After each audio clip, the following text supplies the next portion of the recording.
สบายดีท่านผู้ชมที่เคารพสบายดีทุกท่านยินดีต้อนรับท่านเข้าสู่รายการสื่อสารผ่านฝุ่นชีวิตกาฝุ่นผลกระทบต่อลมให้ใจเดียวกันจากมหาวิทยาลัยสุพรรณวงศ์เจ้าพบกับข้าพเจ้ามุกดาวันบุญญสารพร้อมด้วยเพชรมณีคำเครื่อง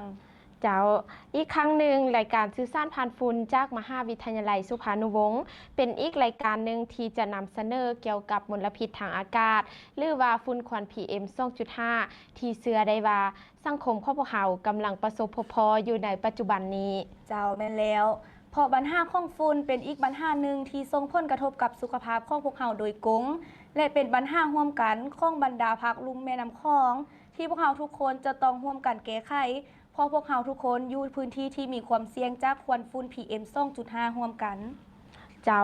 และมาพบกันในมื้อนี้ก็แม่นวันที่2เมษายน2025ซึ่งว่าเป็นมื้อที่2หรือว่าเป็นอาทิตย์ทำอิฐของเดือนเมษาและก็เป็นเดือนที่ล่องพระบางของพวกเขากำลังกะเกียมที่จะเริ่มฉลองบุญปีใหม่ลาวกันแล้วและอิงตามสภาพตัวจริงสภาพอากาศของล่องพระบางนั้นมื้อนี้เป็นได้แล้วเพชรมณีเจ้าสภาพอากาศของล่วงพระบางในมื้อนี้ก็สังเกตเห็นว่าอุณหภูมิลดลงและมีลมพัดแรงเฮ็ดให้อากาศเย็นซึ่งว่าอาทิตย์ที่ผ่านมาจะสังเกตเห็นฝุ่นควันปกคลุมทั่วนครหลวงพระบางแต่ว่ามาใน2มื้อที่ผ่านมานี้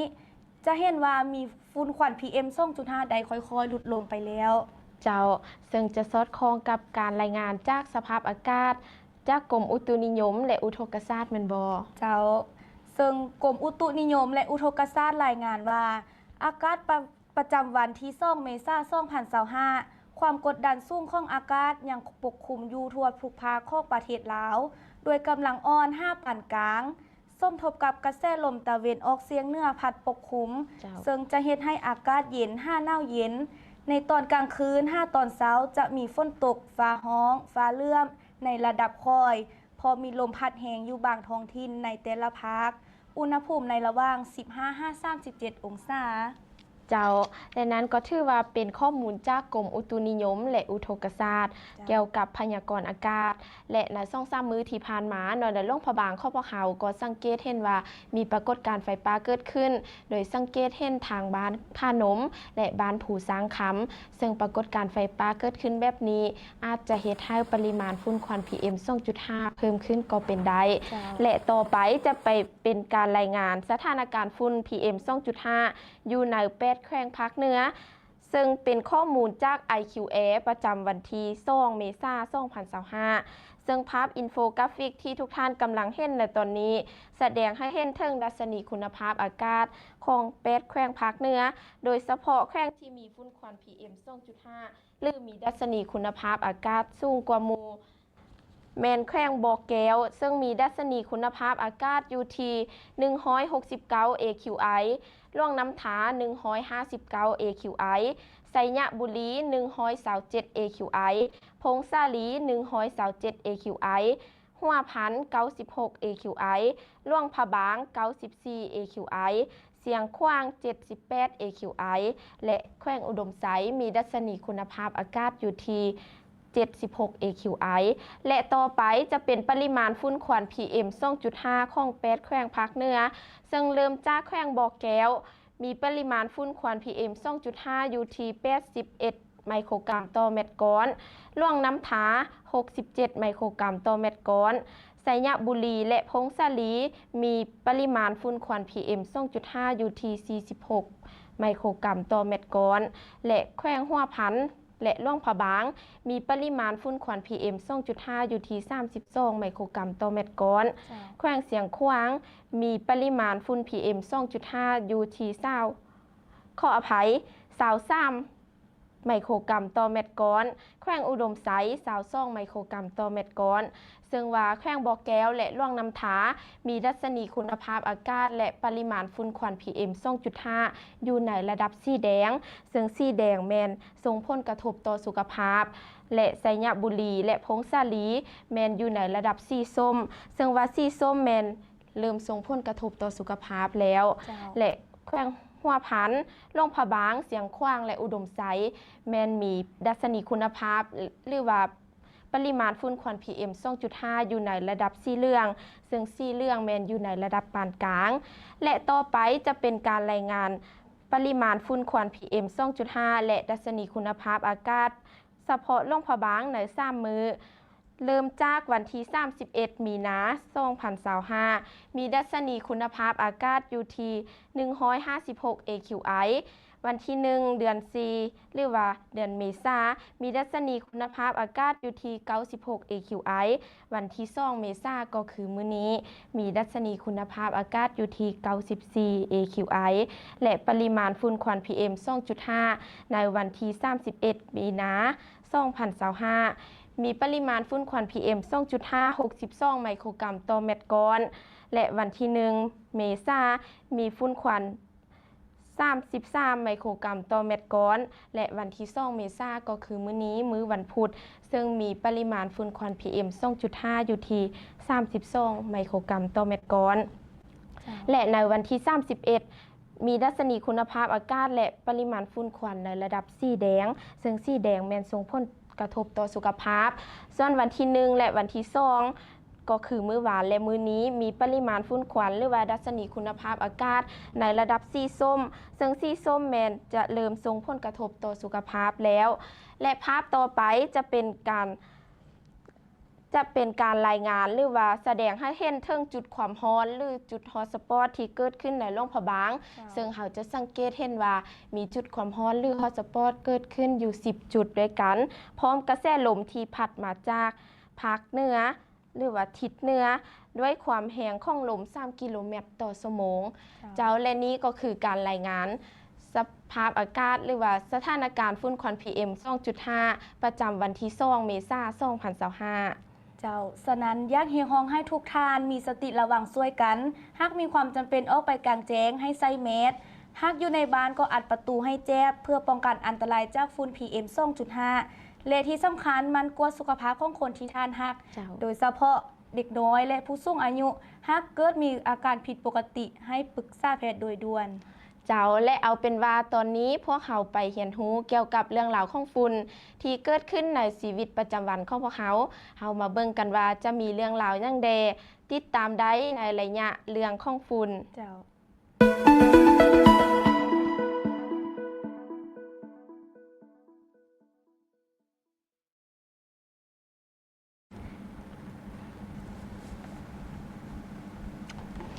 เจ้าและกลับมาในระยะเรื่องของฝุ่นเพชรวันนี้โรงพยาบาลของพวกเขาในช่วงเดือนมีนาหรือว่า5 เดือนเมษาในทุกๆปีเนาะจะสังเกตเห็นว่ามีฝุ่นควันปกคลุมหลายขึ้นโรงพยาบาลซึ่งเป็นเมืองมรดกโลกที่ว่ามีนักท่องเที่ยวเข้ามาเที่ยวหลายจึงเฮ็ดให้ส่งผลกระทบต่อกับเศรษฐกิจการท่องเที่ยวของชาวหลวงพระบางดังนั้นทีมงานสื่อสารผ่านฝุ่นจากมหาวิทยาลัยสุพรรณวงศ์ของพวกเขาจึงได้สัมภาษณ์ทานกงจักรีพันธสมบัติซึ่งเป็นประธานสมาคมท่องเที่ยวแขวงหลวงพระบางเกี่ยวกับผลกระทบจากฝุ่นควัน PM 2.5 ต่อกับเศรษฐกิจการท่องเที่ยวซึ่งรายละเอียดเชิญทุกท่านติดตามได้ในเรื่องของฝุ่นเมืองมรดกโลกเมืองที่ขึ้นชื่อด้านการท่องเที่ยวของประเทศลาวเป็นจุดหมายปลายทางของนักท่องเที่ยวทั่วโลกที่ต้องการมาสัมผัสกับวิถีชีวิตวัฒนธรรมประเพณีและบูรณสถานอันเก่าแก่ที่เหมือนดังมนต์เสน่ห์ที่ได้ดึงดูดผู้คนทุกทั่วสารทิศให้มาเยี่ยมยาม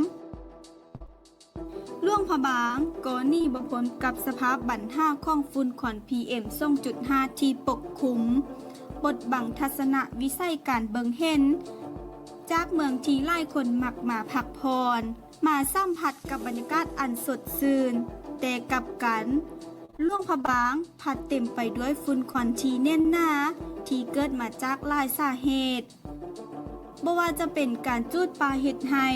ในช่วงการทำการผลิตของพ่อแม่ปลาสะสนไฟไหม้ลามป่านอกจากนั้นยังประสบกับเหตุการณ์ไฟไหม้สนามกำจัดขี้เหงื่อ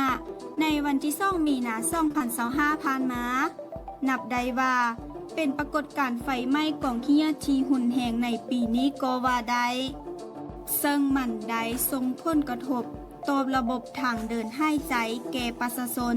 ที่อาศัยบริเวณอ้อมข้างรวมทั้งเทศบาลนครหลวงพระบางเช่นเดียวกันปัญหาดังกล่าวนี้ ก็ยังเป็นปัญหาที่ท้าทายต่อกับนครหลวงพระบางอีกหนึ่งเสียงของแม่ค้าที่ค่ายเครื่องอยู่ถึงปูซี่ก็ได้บอกว่าในช่วงเดือนมีนานี้เห็นได้ว่านักท่องเที่ยวบ่นิยมขึ้นมาที่ถึงปูซี่เท่าใดส่วนหนึ่งก็เป็นย้อนหมอกควันที่บดบังทัศนียภาพในการชื่นชมทิวทัศน์ธรรมชาติเพราะที่ปูซี่ถือได้ว่าเป็นจุดเด่นของหลวงพระบางที่ไพ่มาต่างก็พากันขึ้นมาเบิงภาพตะเวนตกดินซึ่งระยะนี้แม่นเต็มไปด้วยหมอกควันข้าวกุ้มไปทั่วเมืองแม่นเพราะว่าช่วงนี้มันแคบมันจะเริ่มบ่มีแล้วเพราะว่ามันอากาศเป็นเดี๋ยวนี้เราต่างประเทศเขาจะบ่มักช่วงแล้วปีใหม่ต้องการไปแล้วก็เริ่มไปแล้วเขาจะก็เริ่มมาช่วงนี้มันจะบ่มีปานใดเพราะว่ามาเบิ่งแต่พระอาทิตย์ตกมันก็บ่มีแล้วนี่มันจะเห็นแต่หมอกเห็นแต่ควันแล้วนี่ฟังเนาะแม่นเบิ่งก็บ่เห็นบ่งามอากาศมันก็เป็นอันนี้มันบ่ค่อยปานใดส่วนทางด้านนักท่องเที่ยวหญิงที่มาจากประเทศแคนาดาก็ได้เว้าว่านี้เป็นครั้งทำอิฐที่ได้มาเที่ยวหลวงพระบางเป็นเมืองที่งดงามมักที่มีต้นไม้ที่เลาะเลียบตามแม่น้ำที่หลวงพระบางส่วนสภาพอากาศลาวก็บอกให้ฮู้ว่าแน่นอนมันแตกต่างจากสภาพอากาศที่แคนาดาเพราะที่นั้นอาจจะบ่ได้มีฝุ่นควันหลายแบบนี้และก่อนหน้าที่จะมาเที่ยวหลวงพระบางลาวก็ได้มีโอกาสไปเที่ยวที่เชียงใหม่ประเทศไทยสภาพฝุ่นควันก็มีคือกันกับหลวงพระบางซึ่งก็ได้ส่งผลกระทบต่อกับระบบทางเดินหายใจเล็กน้อยเฮ็ดให้รู้สึกไอจามแต่ก็บ่ได้กังวลหลายพอเท่าใดYes, it's our first time. We arrived yesterday afternoon, so it's our first morning here. We really love the city and we feel like it's so beautiful with all the trees and the river on the side, so we really like it so far. Well, it's kind of sad because, you know, it kind of obstructs the view and maybe in Canada it's very different because there are almost no air pollution where we live, so it's different, but yeah. I don't think so because we're so happy to be here. We don't want to find bad things to say about the city, but you know it's a bit sad, but we still wanted to come here and we're so happy to be here. So well, since we've been here, we were in Chiang Mai before, so I think there's maybe a bit of air pollution there as well. So we've been maybe coughing a little bit more, but it's not so problematic. Just maybe we notice it because we see it and maybe we feel it a little bit more since we've been here. ต่อกับปัญหาที่กล่าวมานั้นทีมงานสื่อสารผ่านฝุ่นจึงได้มีโอกาสเข้าสัมผัสกับทานกงจักกีพันธสมบัติประธานสมาคมท่องเที่ยวแขวงหลวงพระบางก็ได้แสดงทัศนะของตนเองกับการท่องเที่ยวภายในที่กำลังได้รับผลกระทบต่อกับฝุ่นควัน PM 2.5 ในตอนนี้ว่าจะสำหรับปัญหาเรื่องฝุ่นควันนี่เนาะก็ที่จริงมันก็เป็นปัญหาบ่เฉพาะแต่โลกบางหาเนาะข้าพเจ้าก็ได้ติดตามข่าวทั่วประเทศเรียกว่าเป็นปัญหาใหญ่เนาะสำหรับประเทศเฮาแล้วก็ภาคพื้นนั่นแหละโดยเฉพาะแขวงหลวงพระบางเฮานี่ถือว่าเป็นแขวงที่ว่ามีท่าแห้งในการท่องเที่ยวก็ถือว่ามีผลกระทบโดยตรงแหละเนาะอย่างนักหน่วงก็เจาะแต่ละปีรู้สึกว่าปัญหาดังกล่าวมันได้ถือแก้ไขหน่อยเนาะการที่ว่าก่อเกิดให้มีการควันขึ้นมานะมันก็เพิ่มขึ้นทุกปีเรื่องการท่องเที่ยวก็ถือว่าแน่นอนแล้วผลกระทบอย่างใหญ่หลวงเนาะโดยเฉพาะในเขตตัวเมืองเฮานี้ว่าเขาก็สังเกตว่านักท่องเที่ยวโดยเฉพาะนักท่องเที่ยวสากลที่ว่ามาจากทวีปที่ว่าเอาไกลเนี่ยคือยุโรปอเมริกาอย่างสักเห็นว่ามีการรวบรางจำนวนหนึ่งแล้วก็จำนวนนักท่องเที่ยวที่ว่าเขาจะฮู้หรือได้อ่านเกี่ยวกับปัญหาดังกล่าวกันบ่อยากเลือกมาในส่วนเดือนดังกล่าวเนาะ สำหรับผู้ประกอบการเนาะ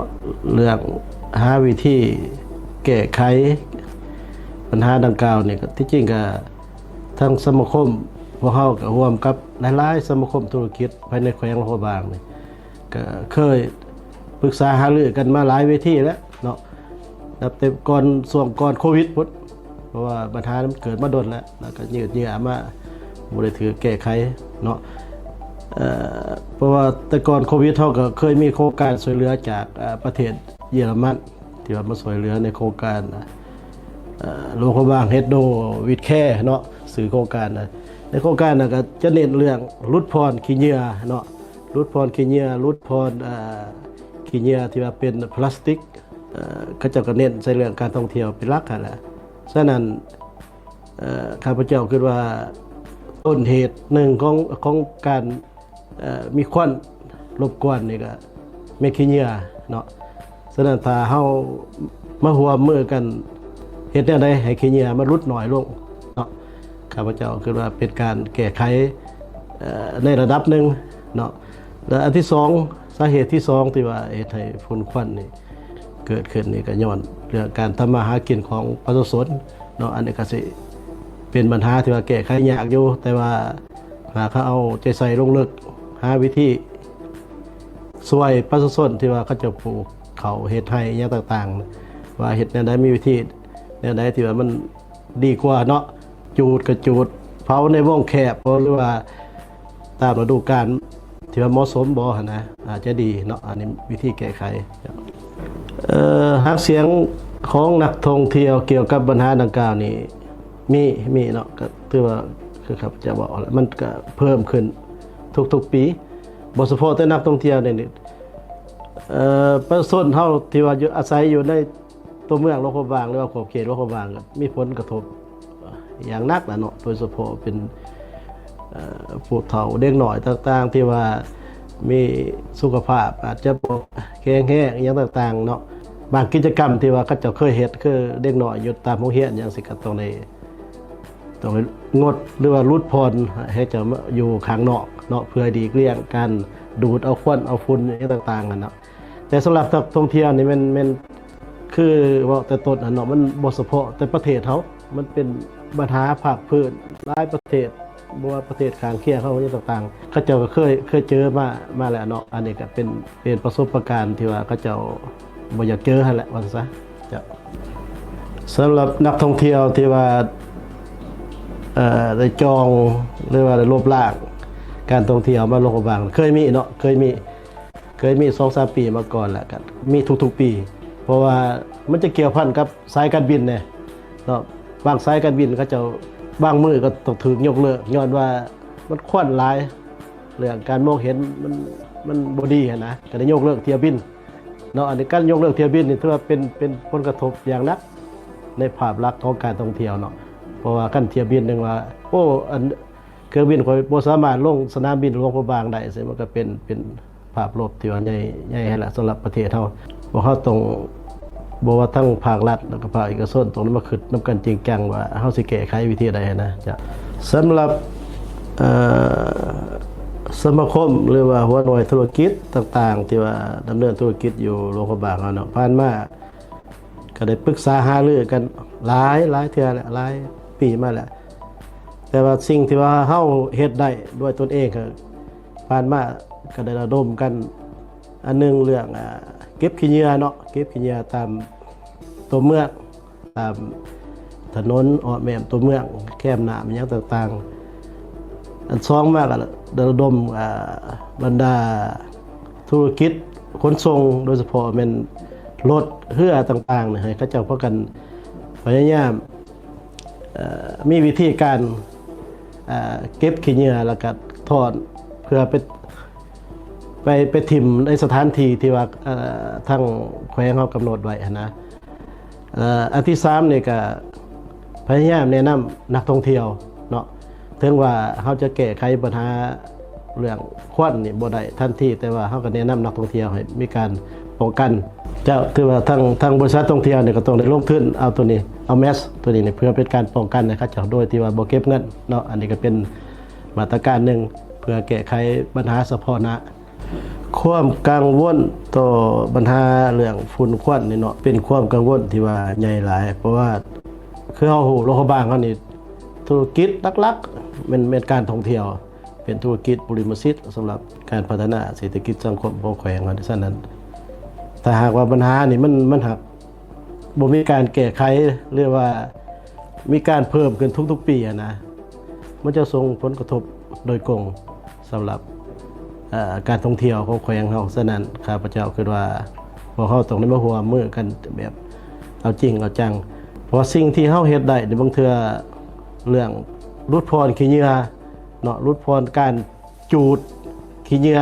ของโคเฮือนแต่ละเฮือนนะก็ช่วยได้จำนวนหนึ่งเนาะความเข้าใจของประชาชนเนาะสำหรับเกี่ยวกับปัญหาฝุ่นควันเนี่ยข้าพเจ้าคิดว่ายังมีน้อยเนาะสำหรับประชาชนโดยทั่วไปนะเนาะบ่นับถึงว่านักธุรกิจหรือว่านักประชาชนต่างๆแต่ว่าประชาชนนี่ยังถือเบาอยู่เพราะย้อนเขาจะบ่ฮู้นั่นแหละบ่ฮู้เกี่ยวกับผลกระทบของมันเนาะฉะนั้นเฮาจะเห็นหลายเฮือนหลายครอบครัวหลายหมู่บ้านที่ว่าขึ้นกับโรคบางยังมีการจูดขี้เหงื่อเนาะจูดเผาขี้เหงื่อตามลำพังแล้วก็ทั้ง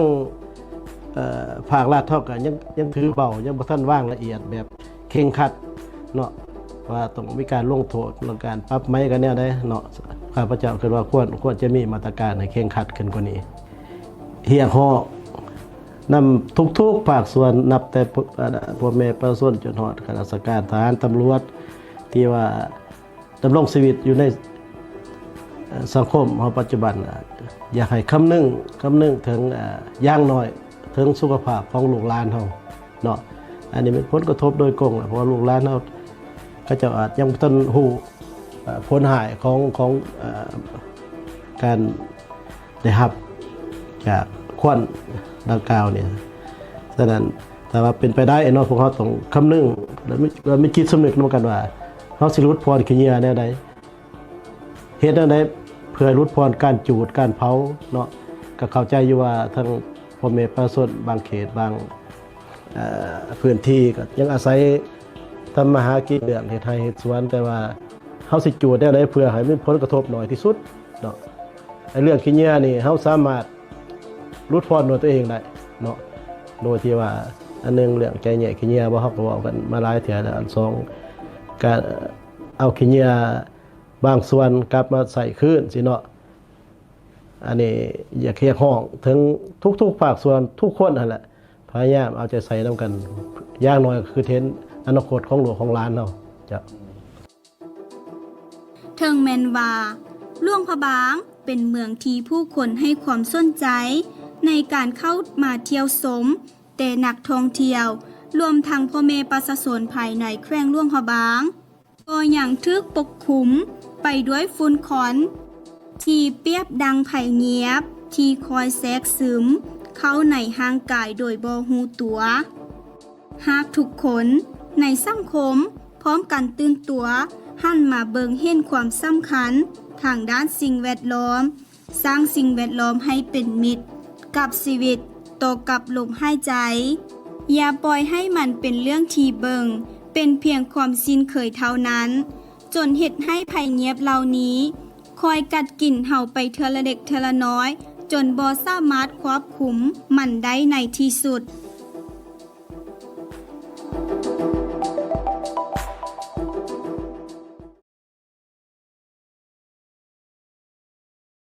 ที่ผ่านไปนั้นก็คือเรื่องราวของฝุ่นและต่อไปเราจะพาทุกท่านไป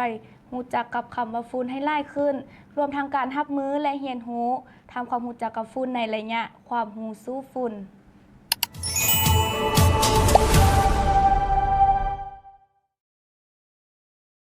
ดีต้อนรับทุกท่านเข้าสู่ระยะความรู้สู้ฝุ่น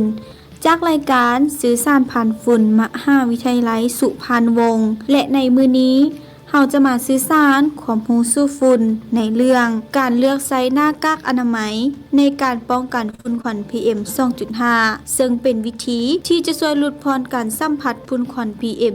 2.5 และมลพิษทางอากาศอื่นๆที่อาจจะส่งผลกระทบกับสุขภาพของพวกเราฝุ่น PM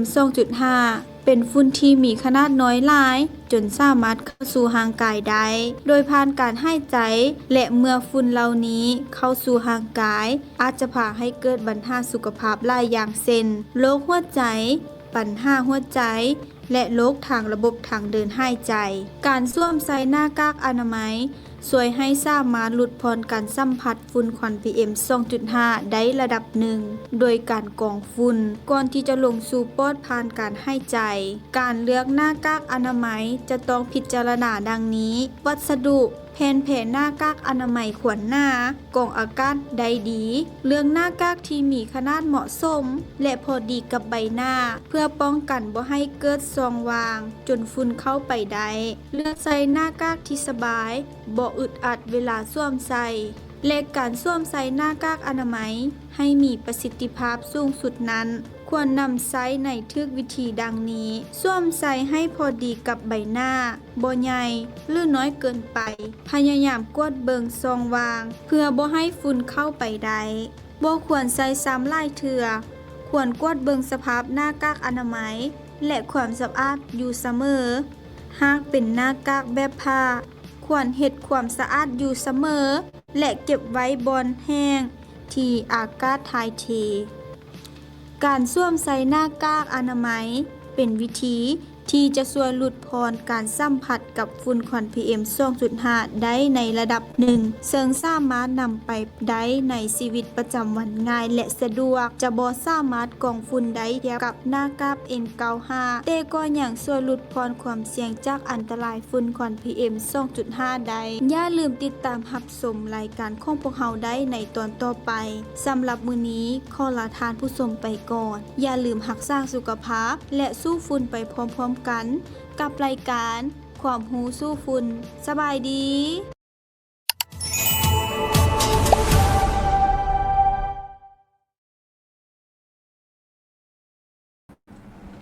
เจ้าที่ผ่านไปนั้นก็คือความรู้สู้ฝุ่นเกี่ยวกับการเลือกใส่แมสหรือว่าหน้ากากอนามัยเพื่อป้องกันฝุ่นควัน PM 2.5 และต่อไปถ้าเว้าถึงฝุ่นควันแล้วปัญหาของฝุ่นควันเป็นปัญหาหนึ่งที่ว่าพวกเขาทุกคนจะต้องเล็งมือแก้ไขร่วมกันเพราะพวกเขาอยู่ในพื้นที่ที่มีความเสี่ยงจากฝุ่น PM 2.5 ร่วมกันดังนั้นทางมหาวิทยาลัยสุพรรณวงศ์จึงร่วมมือกับบรรดามหาวิทยาลัยเพื่อนบ้านเช่นมหาวิทยาลัยพะเยามหาวิทยาลัยเชียงใหม่มหาวิทยาลัยแม่โจ้มหาวิทยาลัยราชภัฏเชียงรายมหาวิทยาลัยราชภัฏเชียงใหม่รวมทั้งสำนักเครือข่ายสื่อพลเมืองไทย PBS เพื่อเป็นส่วนหนึ่งในการเป็นกระบอกเสียงเพื่อบอกข่าวให้ทุกคนได้ตื่นตัวและให้ความสำคัญเกี่ยวกับผลหายของฝุ่นควัน PM 2.5 ให้หลายขึ้นและเขาจะพาทุกคนไปรับชมรายการคุยคุกฝุ่นจากมหาวิทยาลัยเชียงใหม่ซึ่งจะรวมมีทั้งหมด3ตอนซึ่งเนื้อในตอนที่1จะเว้าถึงคนสู้ไฟรับชมเรื่องราวของเจ้าหน้าที่ควบคุมไฟป่า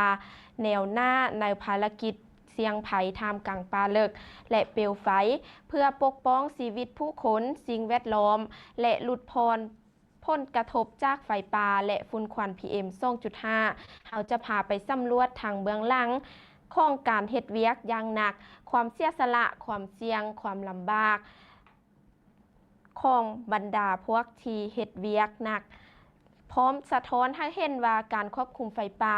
บ่แม่นเพียงแต่เป็นเรื่องของป่าเท่านั้นแต่มันเป็นเรื่องของหมดทุกคนเจ้าส่วนตอนที่2หอยไหม้ที่เบิงบ่เห็นเราจะพาไปสมเบื้องล่างภารกิจควบคุมไฟป่าคือร่างกายของเจ้าหน้าที่ที่ค่อยๆเสื่อมโทรมลงทุกมื้อในตอนนี้เราจะพาทุกท่านไปสำรวจผลกระทบทางสุขภาพทางระยะสั้นและระยะยาวรวมถึงความเสี่ยงที่เจ้าหน้าที่ควบคุมไฟป่าต้องเผชิญถึงว่าพวกเขาจะสามารถดับไฟได้แต่สิ่งที่พวกเขาต้องแลกในการปกป้องพื้นป่าคือสุขภาพของพวกเขานั่นเองเจ้าและในตอนที่3จะเว้าถึงลมหายใจไห้ขวัญซึ่งปัญหาไฟป่าและฝุ่นควัน PM 2.5 บ่เพียงกระทบต่อผู้ที่อาศัยอยู่ในพื้นที่แต่ยังเป็นอันตรายต่อเจ้าหน้าที่ควบคุมไฟป่า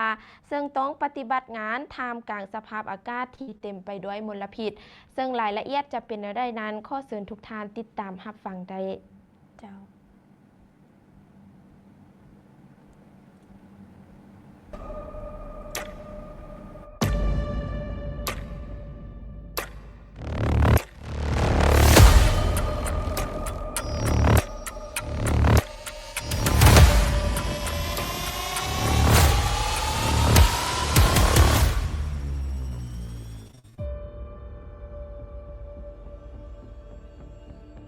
ป่า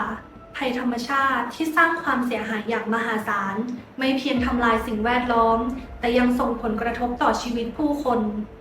ในปี 2567 มีรายงานการเกิดไฟป่ามากกว่า 1,700 ครั้งครอบคลุมพื้นที่เกือบ 400,000 ไร่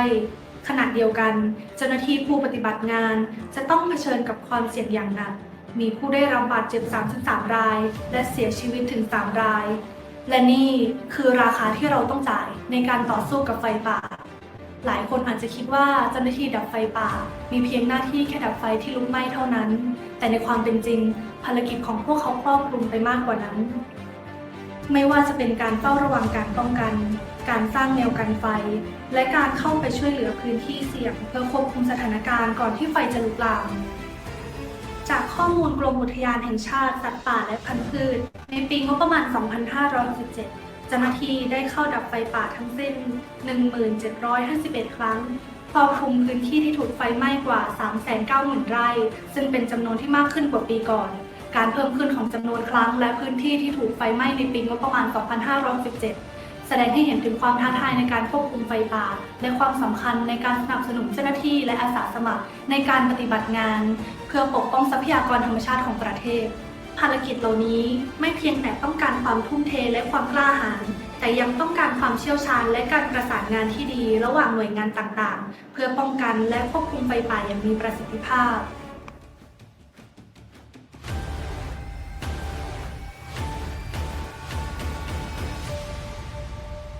ทำงานด้านไฟป่ามา30 กว่าปีนะครับอายุราชการเขาให้ทำงาน40 ปีนะครับ35 ปีก็อยู่กับไฟป่ามาตลอดการดับไฟป่าของสถานีนะครับหรือของสถานีไฟป่าทั่วประเทศไทยนะครับมีมาตรการหลักๆคือ2มาตรการนะครับก็คือมาตรการที่1คือมาตรการการป้องกันและมาตรการที่2ก็คือมาตรการปราบปรามหรือว่าควบคุมนะครับมาตรการป้องกันเนี่ยเราก็มีกิจกรรมหลายๆอย่างนะครับอย่างเช่นว่าการสร้างความรู้ความเข้าใจกับชุมชนนะครับแล้วก็มาตรการในพื้นที่เราก็จะมีการทำแนวกันไฟนะครับในพื้นที่เสี่ยงที่เกิดไฟไหม้ซ้ำซากนะครับมันจะมีดับไฟทางตรงกับทางอ้อมถ้าทางตรงก็พื้นที่ที่ว่ามันไม่ลำบากเยอะเนี่ยเราดับทางตรงเลยแต่ถ้าพื้นที่ลาดชันปุ๊บเราก็ดับทางอ้อมทำแนวกั้นไม่ให้ไฟจากที่มาติดลามข้ามอีกไม่ฝั่งสิ่งที่หลายคนอาจจะไม่เคยนึกถึงคือเจ้าหน้าที่ดับไฟป่าจะต้องทำงานในสภาพแวดล้อมที่เลวร้ายเสี่ยงต่อการขาดอากาศหายใจจากควันไฟต้องเดินเท้าฝ่าพื้นที่อันตรายและต้องรับมือกับความกดดันที่มีเวลาเป็นตัวแปรสำคัญทุกวินาทีที่พวกเขาตัดสินใจ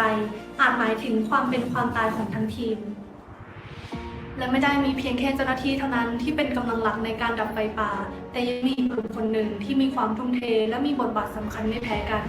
อาสาสมัครดับไฟป่ามีบทบาทสำคัญในการปกป้องป่าและชุมชนพวกเขาอุทิศตนแม้ไม่ได้รับค่าตอบแทนแต่ความทุ่มเทและความเสียสละของพวกเขามีคุณค่าเป็นอย่างยิ่งการร่วมมือกันของเจ้าหน้าที่และอาสาสมัครช่วยให้การทำงานรวดเร็วและมีประสิทธิภาพไม่ว่าจะเป็นการดับไฟสร้างแนวกันไฟการลาดตระเวนหรืออพยพชาวบ้านเมื่อมีความจำเป็นความร่วมมือนี้ช่วยลดความเสียหายต่อป่าและชุมชนได้อย่างมากจริงๆแล้วทำงานนี่นะพวกผมจะเป็นด่านหน้าผมเป็นด่านหน้าที่คือนำทางเพราะผมเป็นคนพื้นที่เนาะผมจะรู้พื้นที่ทุกอย่างที่เจ้าหน้าที่ทำได้อาสาสมัครเขาก็ทำหน้าที่เหมือนแทบทุกอย่างนะครับแต่จะมีประเด็นสำคัญก็คือการ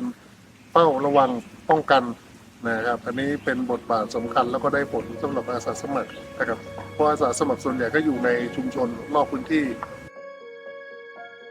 การทำงานร่วมกันระหว่างเจ้าหน้าที่และอาสาสมัครจึงเป็นสิ่งสำคัญในการควบคุมไฟป่าและปกป้องผืนป่าให้คงอยู่ต่อไปทุกการเสียสละและความทุ่มเทของเจ้าหน้าที่และอาสาสมัครเหล่านี้ช่วยเสริมความเข้มแข็งในการรับมือกับไฟป่าและทำให้การป้องกันไฟป่าเกิดผลสำเร็จเจ้าหน้าที่ดับไฟป่าและอาสาสมัครไม่เพียงแค่ดับไฟป่าแต่พวกเขายังต้องเผชิญกับเปลวไฟที่รุนแรงความร้อนสูงและควันพิษที่ส่งผลต่อระบบทางเดินหายใจเสี่ยงต่อปัญหาสุขภาพเรื้อรังและการทำงานในพื้นที่ที่ยากลำบากงานครับยากที่สุดก็คือในเรื่องของการดับไฟเนี่ยอย่างว่าแหละคนมันเหนื่อยแต่ไฟมันไม่ยอมหยุดครับมันไม่ยอมเหนื่อยมันไปเรื่อยๆของมัน ถ้าเราปล่อยไว้นานปุ๊บมันก็จะกว้างออกเราไม่อยากให้ไฟมันกว้างเราก็ต้องทำทั้งวันทั้งคืน หน้างานหลักๆเลยนะครับจริงๆแล้วงานปฏิบัติงานผู้ปฏิบัติงานดับไฟป่าเนี่ยมีความเสี่ยงต่อสุขภาพเยอะพอสมควรโดยปกติแล้วเวลาเราดูความเสี่ยงทางสุขภาพที่เกิดขึ้นกับคนวัยทำงานนะครับเราจะแบ่งเป็นประเภทของสิ่งคุกคามนะครับหลักๆก็จะมีเรื่องของสิ่งคุกคามทางกายภาพสิ่งคุกคามทางเคมีทางชีวภาพนะครับทางชีวกลศาสตร์นะครับหรือว่าถ้าเป็นคำที่คุ้นหน่อยก็จะเป็นพวกสิ่งคุกคามทางกายศาสตร์นะครับแล้วก็ส่วนที่เป็นเรื่องของความปลอดภัยนะครับเป็นสิ่งคุกคามด้านความปลอดภัยซึ่งงานของผู้ปฏิบัติงานดับไฟป่าเนี่ยมีสิ่งคุกคามครบทุกประเภทแม้จะมีการสนับสนุนจากหลายฝ่ายแต่ยังมีสิ่งที่ขาดแคลนและต้องการความช่วยเหลืออย่างเร่งด่วนไม่ว่าจะเป็นอุปกรณ์ป้องกันที่ได้มาตรฐานระบบดูแลสุขภาพที่ครอบคลุมและสวัสดิการที่เหมาะสมสำหรับเจ้าหน้าที่ที่ทุ่มเททำงานในแนวหน้ามันใจรักครับมันออกไปไม่ได้แล้วครับผมทำมานานแล้วก็ผูกพันกับอาชีพนี้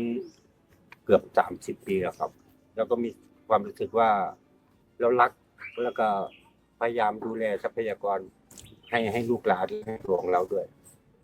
คือเราอยู่กับป่าเนาะเราก็รักป่าเหมือนกันเราก็รักป่าเพราะว่าเดี๋ยวนี้ป่าก็เป็นชีวิตของเราแล้วก็รักป่าน อกจากอุปกรณ์และทรัพยากรที่จำเป็นการรับรู้และการสนับสนุนจากสังคมก็เป็นสิ่งที่สำคัญไม่แพ้กันการเห็นคุณค่าของภารกิจที่พวกเขาทำและการส่งเสริมให้พวกเขาได้รับการดูแลที่เหมาะสมจะช่วยเพิ่มกำลังใจในการปฏิบัติงานและทำให้พวกเขาสามารถปฏิบัติหน้าที่ได้อย่างปลอดภัยและยั่งยืนยิ่งขึ้นเพราะทุกครั้งที่พวกเขาเสี่ยงชีวิตเข้าไปดับไฟพวกเขาไม่ได้ปกป้องเพียงแค่ผืนป่าแต่พวกเขายังปกป้องชีวิตรวมถึงอนาคตของพวกเราเอาไว้อีกด้วย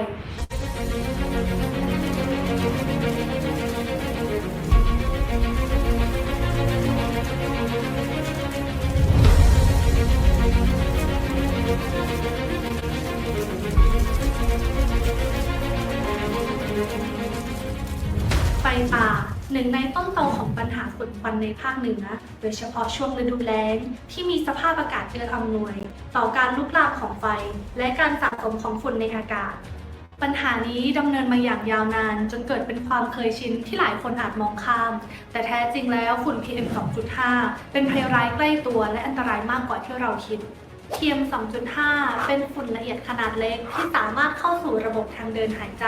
และแทรกซึมเข้าสู่กระแสเลือดรบกวนการทำงานของระบบอวัยวะต่างๆเกิดผลกระทบต่อสุขภาพทั้งในระยะสั้นและในระยะยาวจากคลังข้อมูลสุขภาพระบุสถิติผู้ป่วยจาก PM 2.5 ในต้นปี 2568 โดยแบ่งออกเป็น 4 กลุ่มโรคได้แก่กลุ่มโรคทางเดินหายใจจำนวน 73,367 คนกลุ่มโรคหัวใจหลอดเลือดจำนวน 5,972 คนกลุ่มโรคตาอักเสบจำนวน 62,817 คนกลุ่มโรคผิวหนังอักเสบจำนวน 27,987 คนรวมๆแล้วมีผู้ป่วยจาก PM 2.5 ทั้งสิ้นจำนวน 192,254 คนโดยปกติแล้วค่าฝุ่นในอากาศไม่ควรเกิน 25 ไมโครกรัมต่อลูกบาศก์เมตรแต่ในช่วงฤดูฝุ่นประชาชนจะต้องเผชิญกับค่าฝุ่นที่สูงถึง 100 ไมโครกรัมต่อลูกบาศก์เมตรและในบางวันอาจจะสูงถึง 300 ไมโครกรัมต่อลูกบาศก์เมตรซึ่งส่งผลกระทบต่อสุขภาพเช่นไอจามผิวหนังอักเสบและในระยะยาวอาจจะก่อให้เกิดโรคเกี่ยวกับระบบทางเดินหายใจที่ร้ายแรงอย่างเช่นมะเร็งปอดสถาบันมะเร็งแห่งชาติระบุว่าประเทศไทยพบผู้ป่วยเป็นโรคมะเร็งปอดเพิ่มขึ้นเฉลี่ยวันละ 48 คนและเสียชีวิตด้วยมะเร็งปอดจำนวน 40 คนต่อวันซึ่งเป็นอัตราที่มากกว่าการเสียชีวิตจากอุบัติเหตุบนท้องถนนในขณะที่คนธรรมดาทั่วไปยังต้องเผชิญกับความเสี่ยงในระดับนี้ยังมีกลุ่มที่เปรียบเสมือนด่านหน้าในการแก้ไขปัญหาอย่างเจ้าหน้าที่ควบคุมไฟป่าที่ต้องเผชิญกับสารพิษและฝุ่นควันโดยตรงทำให้ได้รับความเสี่ยงมากกว่าหลายเท่าทั้งความอันตรายที่อาจเกิดขึ้นได้ในขณะปฏิบัติหน้าที่และผลกระทบต่อสุขภาพในระยะยาวที่รุนแรงกว่าคนทั่วไปบาดเจ็บระหว่างปฏิบัติงานก็มีเป็นเรื่องปกตินะครับสะดุดเดินเขาสะดุดนะครับข้อขามืออะไรพวกนี้ก็เป็นเรื่องธรรมดาที่เราเจอกันอยู่แล้วนะครับแต่การเหนื่อยแบบหายใจไม่ทั่วท้องอะไรพวกนี้ใกล้ๆจะเป็นลมมันก็มีเยอะครับมีเยอะจนจำไม่ได้ครับ แล้วพวกเราก็ไม่จำเลยครับผ่านก็คือจบครับ เจ้าหน้าที่ที่นี่นะครับปัจจุบันนี้ก็ยังอยู่ แต่เป็นมะเร็งปอดระยะสุดท้าย บางทีมันก็หดหู่ใจครับแต่มันเป็นหน้าที่ที่เราต้องท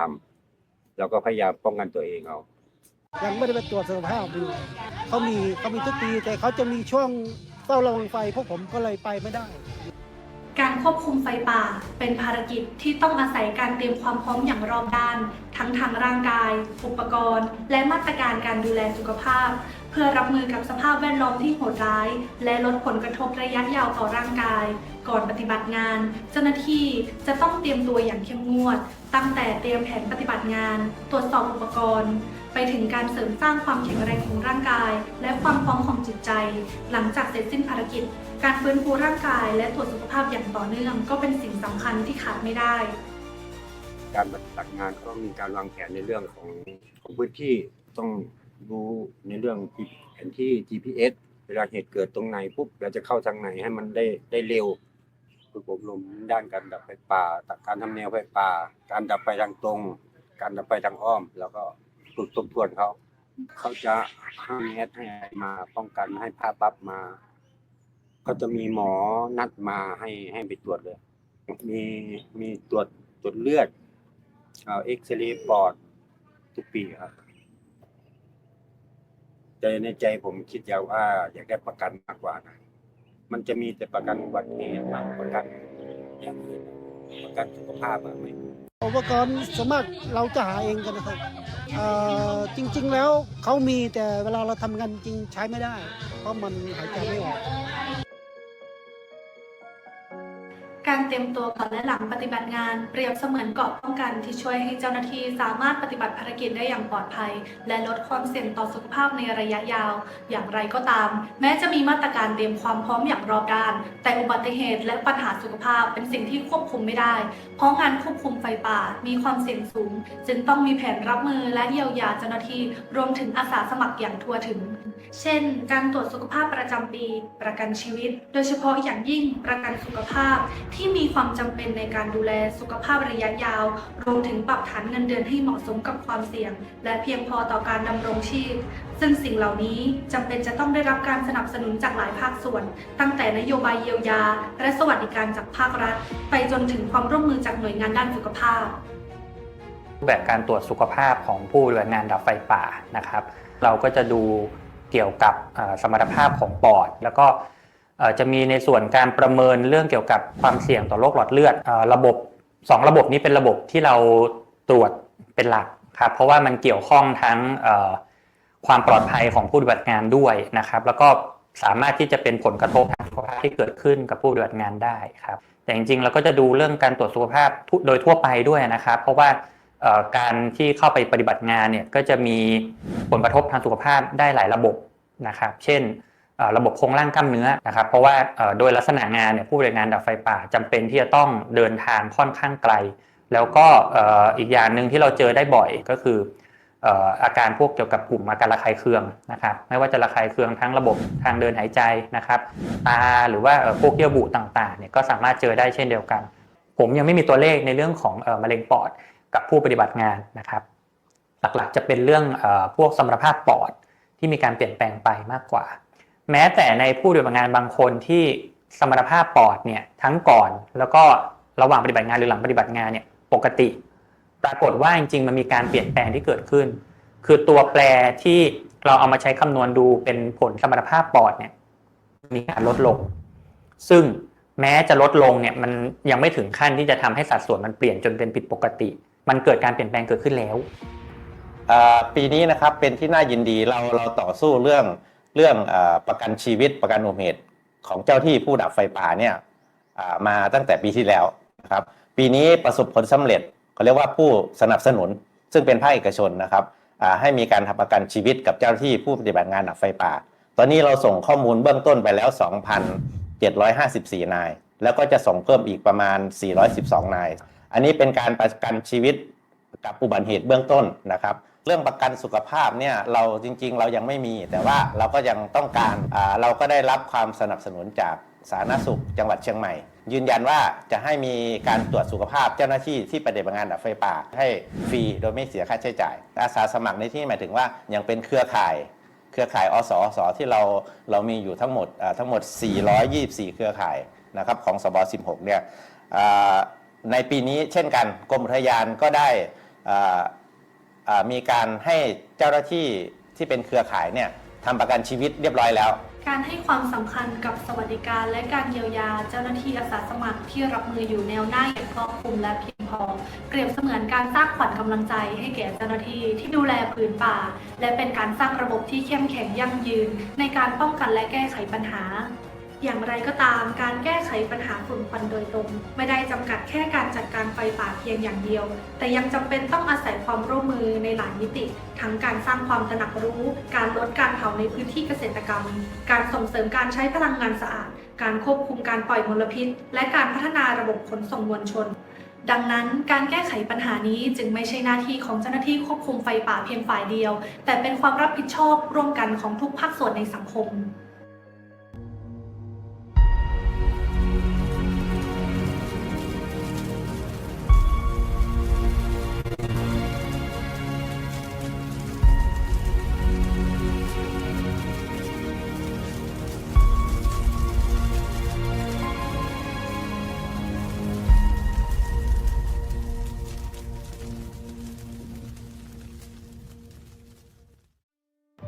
เจ้าหน้าที่และอาสาสมัครควบคุมไฟป่าเป็นกำลังสำคัญในการป้องกันและควบคุมไฟป่าแต่ด้วยขอบเขตและภาระงานที่มีความเสี่ยงสูงอาจทำให้เกิดผลกระทบต่อความปลอดภัยและสุขภาพในระยะยาวแม้ปัจจุบันเจ้าหน้าที่จะได้รับสวัสดิการด้านเงินเดือนแต่ยังจำกัดแค่ 9,000 ถึง 11,000 บาทต่อเดือนและไม่ครอบคลุมถึงอาสาสมัครรวมทั้งสิทธิประกันชีวิตประกันอุบัติเหตุและการตรวจสุขภาพประจำปีที่ยังไม่ครอบคลุมถึงประกันสุขภาพซึ่งเป็นสิ่งจำเป็นเพื่อให้ความคุ้มครองปัญหาสุขภาพที่อาจจะเกิดขึ้นจากการปฏิบัติงานถึงแม้จะมีความคืบหน้าในการดูแลสวัสดิการมากขึ้นแต่ยังคงต้องพัฒนาและปรับปรุงให้เหมาะสมกับความท้าทายที่เจ้าหน้าที่เผชิญอย่างต่อเนื่องการจัดสรรงบประมาณจึงเป็นเรื่องที่ไม่อาจมองข้ามได้เพราะนอกจากมาตรการการเยียวยาแล้วการเตรียมพร้อมให้กับเจ้าหน้าที่เพื่อลดความเสี่ยงก็เป็นสิ่งสำคัญโดยเฉพาะความพร้อมในด้านอุปกรณ์ที่จำเป็นสำหรับการปฏิบัติงานซึ่งปัจจุบันยังไม่เพียงพอและยังต้องการการสนับสนุนเพิ่มเติมเพื่อให้เจ้าหน้าที่สามารถทำงานได้อย่างมีประสิทธิภาพและปลอดภัยมากยิ่งขึ้นช่วงฤดูไฟยังไม่ถึงแต่ถ้าถึงช่วงฤดูไฟก็ความต้องการคืออยากได้เครื่องเป่าเพราะว่าจำนวนเครื่องเป่าไม่พอกับการใช้งานครับมันส่วนมากมันปีนึงไม่ถึง2 ปีมันก็พังแล้วเพราะว่าการใช้งานเรามันหนักสิ่งที่เราต้องการนะครับก็ต่อเนื่องมาจากที่แล้วเราก็ได้รับการสนับสนุนจากหลายฝ่ายนะครับก็บางอุปกรณ์บางอย่างมันมีความคงทนใช้ได้หลายปีนะครับแต่มันก็จะเสียไปเรื่อยๆครับอย่างเครื่องเป่าลมนะครับใช้ไปก็เสียไปนะครับแต่ส่วนใหญ่สำคัญที่เราคาดการณ์ไม่ถึงที่มันใช้ไปบ่อยก็คือพวกอุปกรณ์เครื่องยังชีพระหว่างทำงานพวกน้ำนะครับพวกน้ำอาหารแห้งอะไรพวกนี้บางทีก็นำไปไม่พอครับเพราะว่าบางทีหน้างานมันเกินคาดคิดว่าจะไปสักครึ่งวันเนี่ยมันลามไปถึงกลางคืนเนี่ยในเรื่องของการดับไฟป่านะครับในหลายปีที่ผ่านมานะครับก็จะประสบปัญหาเรื่องของการเดินเท้าเข้าพื้นที่นะครับทำให้การเดินทางถึงจุดที่เกิดไฟไหม้เนี่ยใช้เวลานานการแก้ไขปัญหาก็คือเรานำเทคโนโลยีเข้ามาช่วยในการปฏิบัติงานนะครับก็คือเรื่องการใช้โดรนนะครับเทคโนโลยีตัวนี้จะช่วยให้เราสามารถวางแผนในการปฏิบัติงานได้อย่างดีซึ่งปีนี้มาตรการที่เราอยากจะนำเสนอก็คือการใช้โดรนส่งเสบียงนะครับส่งอุปกรณ์ในการดับไฟป่าหรือแม้แต่ส่งน้ำส่งอาหารให้กับเจ้าหน้าที่ที่ปฏิบัติงานในพื้นที่ห่างไกลด้วยครับอย่างไรก็ตามในปีนี้ผู้ว่าราชการจังหวัดเชียงใหม่ได้สนับสนุนอาสาสมัครผ่านการทำประกันภัยให้กว่า 9,600 คนและมีการบริจาคอุปกรณ์ที่จำเป็นสำหรับใช้ในการป้องกันไฟป่าซึ่งถือเป็นก้าวสำคัญในการช่วยเหลือเจ้าหน้าที่และอาสาสมัครที่ต้องปฏิบัติภารกิจอันตรายนี้นอกจากการสนับสนุนจากภาครัฐแล้วปีนี้จังหวัดเชียงใหม่ยังเน้นการทำงานเชิงรุกเพื่อป้องกันปัญหาไฟป่า หมอกควัน และฝุ่น PM 2.5 ผ่านศูนย์ข้อมูลข่าวสารร่วม Joy Information Center เพื่อให้สามารถจัดการปัญหาได้อย่างรวดเร็ว และทันต่อสถานการณ์ รวมถึงการตอบโต้ข่าวปลอมที่อาจสร้างความแตกตื่นให้กับประชาชน การทำงานเชิงรุกในลักษณะนี้แตกต่างจากแนวทางปกติ เพราะเป็นการนำข้อมูลและการสื่อสารมาช่วยเสริมมาตรการควบคุมไฟป่าให้มีประสิทธิภาพมากขึ้น การทำงานเชิงรุกของเชียงใหม่ก็คือเราใช้คำว่าทีมเชียงใหม่นะครับโดยการบูรณาการทุกภาคส่วนไม่ว่าจะเป็นหน่วยงานทหารจากกองทัพภาคที่ 3 หรือว่าอปทต่างๆกำนันผู้ใหญ่บ้านเครือข่ายภาคประชาชนนะครับก็ร่วมบูรณาการกันงานเชิงรุกปีนี้นะครับงานหลักๆนอกจากบูรณาการกับพื้นที่ทุกภาคส่วนแล้วงานเชิงรุกปีนี้ก็คือการลงพื้นที่นะครับเคาะประตูบ้านโดยทำ MOU หรือว่าทำข้อตกลงร่วมกับชุมชนจะต้องทำความเข้าใจกับพี่น้องประชาชนนะครับว่าปัญหาการเกิดไฟป่าหมอกควันส่งผลกระทบต่อร่างกายยังไงเราใช้ระบบการจัดการไฟป่าคือไฟที่จำเป็นนะครับโดยใช้ระบบไฟดีเนาะถ้าพื้นที่ใดนะครับมีความจำเป็นต้องใช้ไฟเนี่ยเราก็จะใช้ระบบไฟดีเข้ามาช่วยนะครับมีการลงทะเบียนแล้วก็อนุมัติแล้วก็จัดระเบียบในการเผาการแก้ไขปัญหาที่แท้จริงต้องเริ่มที่ต้นเหตุแทนที่จะรอแก้ไขผลกระทบที่เกิดขึ้นในทุกปีการจัดการไฟป่าควรมุ่งเน้นไปที่การป้องกันและลดสาเหตุที่ทำให้เกิดไฟไม่ว่าจะเป็นการบริหารเชื้อเพลิงมาตรการควบคุมพื้นที่เสี่ยงการสนับสนุนทางเลือกให้กับชุมชนที่ยังต้องพึ่งพาการเผาและการบังคับใช้กฎหมายอย่างพรบอากาศสะอาดผมอยากจะเทียบอย่างนี้ว่าพรบอากาศสะอาดเนี่ยเป็นเหมือนกับโรงงานในการฟอกอากาศให้กับประชาชนคนไทยนะครับแต่ถามว่าจะทำให้อากาศดีขึ้นอย่างทันทีหรือเปล่านั้นเนี่ยก็อยากตอบว่าปัญหาใหญ่ของมลพิษทางอากาศเนี่ยกฎหมายไม่ได้เป็นเพียงแค่เครื่องมือเดียวแต่เป็นเครื่องมือสำคัญที่ขาดเสียไม่ได้นะฮะทั้งนี้เนื่องจากว่าตัวกฎหมายจะไปเปลี่ยนโครงสร้างของปัญหาที่เป็นที่มาของปัญหามลพิษทางอากาศนะซึ่งที่มาของปัญหามลพิษทางอากาศนั้นเนี่ยมันมีที่มาสำคัญอยู่4โครงสร้างใหญ่นะโครงสร้างแรกคือว่าเรื่องมลพิษทางอากาศเนี่ยเราไม่มีฐานข้อมูลที่ถูกต้องเป็นเรียลไทม์อันที่2เราไม่มีการระบุว่าตัวพอยต์ซอร์สที่ทำให้เกิดมลพิษทางอากาศเนี่ยอยู่ตรงไหนบ้างโครงสร้างอันที่3คือโครงสร้างของตัวกลไกของระบบราชการนะฮะโครงสร้างอันที่4ก็คือโครงสร้างที่เกี่ยวข้องกับเรื่องของระบบการคลังงบประมาณก็คาดว่าประมาณพฤษภาที่ร่างกฎหมายนี้จะได้มีโอกาสประกาศใช้แต่ทั้งนี้ทั้งนั้นเนี่ยก็ขึ้นอยู่กับพลังของภาคประชาชนและร่วมกับทางสมาชิกสภาผู้แทนราษฎรและวุฒิสภาในการที่จะช่วยกันผลักดันร่างกฎหมายฉบับนี้ให้ผ่านกระบวนการในการตราเป็นพระราชบัญญัตินะครับปัจจุบันเจ้าหน้าที่ควบคุมไฟป่าได้รับความสนใจมากขึ้นในด้านสวัสดิการและประกันภัยซึ่งเป็นสัญญาณที่ดีอย่างไรก็ตามการแก้ไขปัญหาที่ต้นเหตุจะต้องได้รับความสำคัญควบคู่กันไป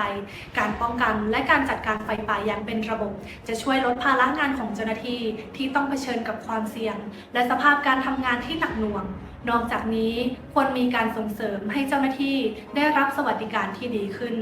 และค่าตอบแทนที่เหมาะสมกับภาระงานรวมถึงการผลักดันพรบอากาศสะอาดให้เกิดการบังคับใช้อย่างจริงจังเพื่อให้พวกเขาสามารถทำงานได้อย่างมีประสิทธิภาพและยั่งยืน